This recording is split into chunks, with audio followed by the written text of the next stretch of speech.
শুধু বিধাতার সৃষ্টি নহ তুমি নারী, পুরুষ গড়েছে তোরে সৌন্দর্য সঞ্চারী। আপন অন্তর হতে বসে কবিগণ সোনার উপমা সূত্রে বুনিছে বসন।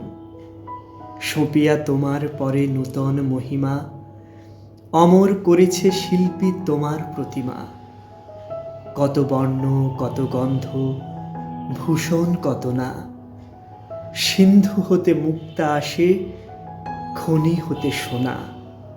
বসন্তের বন হতে আসে পুষ্পভার, চরণ রাঙাতে কীট দেয় প্রাণ তার।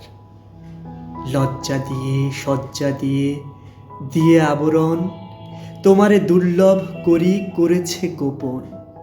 পড়েছে তোমার পরে প্রদীপ্ত বাসনা, অর্ধেক মানবী তুমি, অর্ধেক কল্পনা।